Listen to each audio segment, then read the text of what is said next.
La Matrix, probablemente la mayor de las metáforas. Las máquinas inventaron a la Matrix para hacer la vida más fácil y terminaron esclavizando a la humanidad. Este es uno de los temas más recurrentes en la ciencia ficción distópica. ¿Por qué es este temor tan universal, tan irresistible? ¿Es porque realmente creemos que nuestra tostadora o nuestro portátil acabarán convirtiéndose en nuestros amos mecánicos? Por supuesto que no. Esto no es un futuro que temamos, sino un pasado en el que ya estamos viviendo.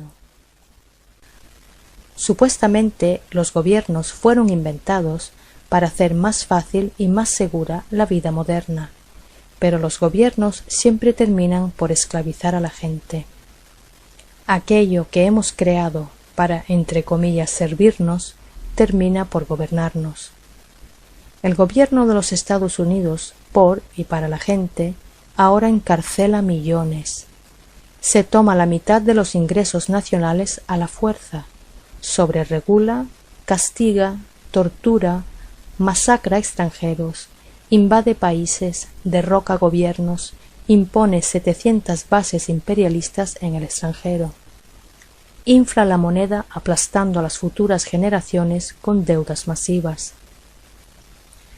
Aquello que hemos creado para servirnos termina por gobernarnos. El problema con la tesis del Estado como servidor es que históricamente es completamente falso, ambas empírica y lógicamente. La idea de que los estados fueron voluntariamente inventados por los ciudadanos para intensificar su propia seguridad es completamente incierta. Anteriormente a los gobiernos en tiempos tribales, los seres humanos sólo podían producir lo que podían consumir. No había excedente de producción de alimentos u otros recursos. Por lo tanto, no tenía sentido el tener esclavos, porque el esclavo no podía producir exceso de algún tipo que pudiera ser robado por el amo. Si un caballo tirando de un arado solo puede producir alimento suficiente adicional para alimentar a ese mismo caballo, no tiene sentido la caza, captura y doma de caballos. Sin embargo, cuando la agricultura mejorada permitió el exceso de cultivos, de repente se convirtió en algo altamente ventajoso el ser propietario de seres humanos. Cuando las vacas comenzaron a producir leche y carne en exceso, el ser propietario de las vacas valió la pena. Los primeros gobiernos e imperios eran de hecho una clase dominante de cazadores de esclavos, que comprendían que la capacidad del ser humano a producir más de lo que podía consumir, por lo que valía la pena su caza, captura, doma y posesión. Los primeros imperios egipcios y chinos eran en realidad granjas humanas, en donde se cazaba, capturaba y domesticaba, y se poseía a la gente como cualquier otro tipo de ganado. Debido a los avances tecnológicos y metodológicos, los esclavos produjeron suficiente excedente que el trabajo necesario para su captura y mantenimiento representaba sólo un pequeño subconjunto del total de su productividad.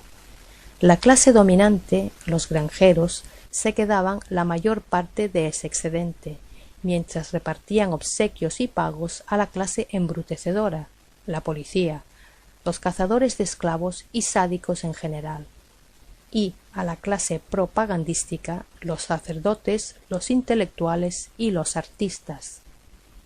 Esta situación continuó durante miles de años hasta los siglos XVI y XVII, cuando de nuevo los avances masivos en la organización agrícola y en la tecnología crearon la segunda ola de exceso de productividad. El mecanismo para el cercado reorganizó y consolidó las tierras de cultivo, dando como resultado de 5 a 10 veces más cultivos, creando una nueva clase de trabajadores industriales, desplazados del campo y amontonándose en las nuevas ciudades. Este enorme exceso agrícola es la base del capital que condujo a la revolución industrial. La revolución industrial no surgió porque la clase dominante quería liberar a sus siervos, sino porque se dieron cuenta de cómo las entre comillas libertades harían a su ganado asombrosamente más productivo. Cuando a las vacas se les coloca en puestos de confinamiento pequeños, se golpean la cabeza causándose lesiones e infecciones. Por lo tanto, los granjeros ahora las dotan con más espacio, no porque deseen liberar a sus vacas, sino porque quieren una mayor productividad a costes más bajos. La siguiente parada después de la granja al aire libre no es la libertad. El aumento del capitalismo estatal en el siglo XIX en realidad fue el aumento de la servidumbre. Las libertades adicionales le fueron otorgadas al ganado no con el fin de su puesta en libertad, sino con el de incrementar su productividad. Por supuesto que los intelectuales, los sacerdotes y los artistas estaban y siguen estando muy bien pagados para disimular esta realidad. El gran problema de la propiedad moderna de ganado humano es el reto del entusiasmo. El capitalismo estatal solo funciona cuando el espíritu emprendedor dirige la creatividad y la productividad en la economía. Sin embargo, el excedente productivo siempre crea un estado más grande y engorda a las clases dominantes y a sus dependientes, que recome la motivación y la productividad adicional. Suben los impuestos y las regulaciones, la deuda estatal, o sea, la futura agricultura, los incrementos y los niveles de vida van lentos y en decaimiento.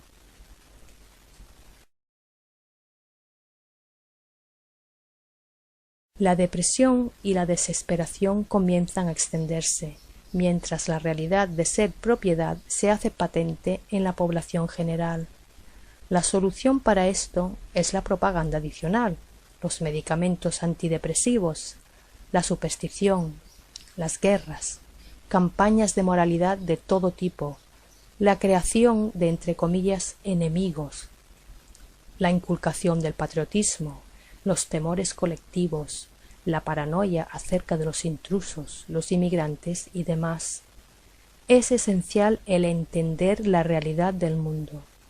Cuando miras un mapa del mundo, no estás mirando países, sino granjas. Se te permiten ciertas libertades, la propiedad delimitada, el derecho al movimiento, la libertad de asociación y ocupación.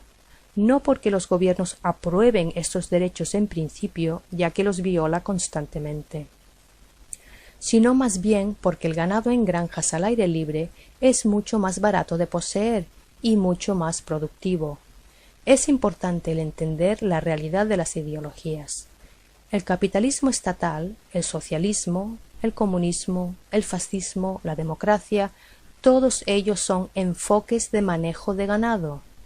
Algunos funcionan muy bien en periodos de larga duración, el capitalismo estatal, y algunos funcionan muy mal, el comunismo. Todos fallan finalmente, porque es inmoral e irracional el tratar a los seres humanos como ganado. El reciente crecimiento de libertad en China, India y Asia está sucediendo porque los granjeros locales del Estado han actualizado y mejorado sus prácticas de manejo de ganado. Han reconocido que colocar a las vacas en un establo más grande asegura más leche y más carne para los gobernantes.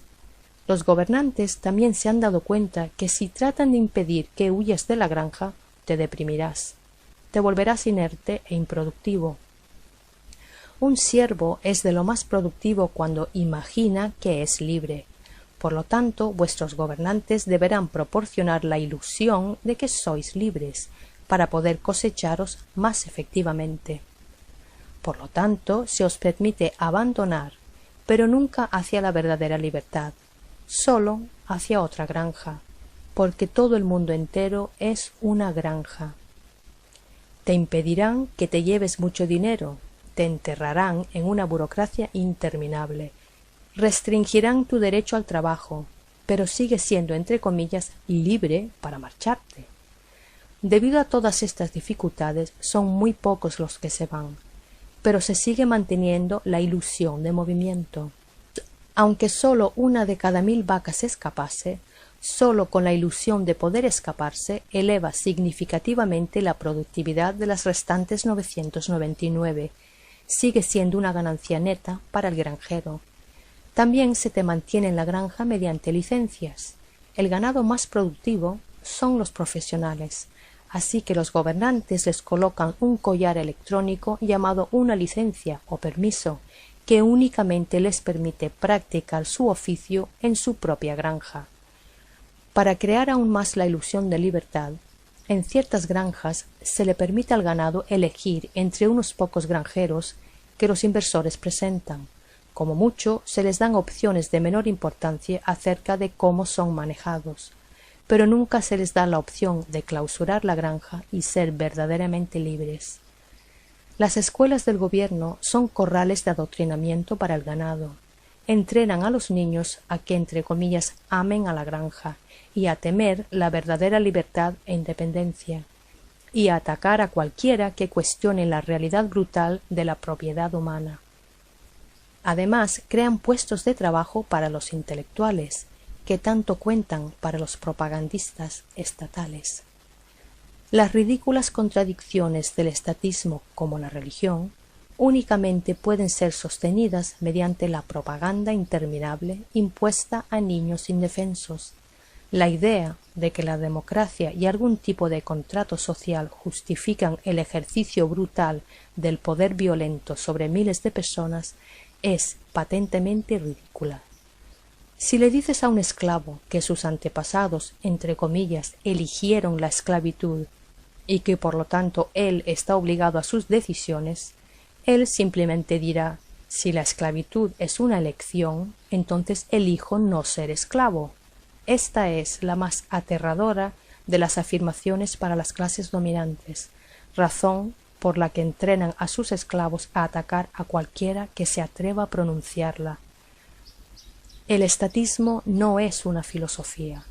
El estatismo no origina de una evidencia histórica ni de principios racionales. El estatismo es una ex-justificación post facto para la propiedad humana. El estatismo es una excusa para la violencia.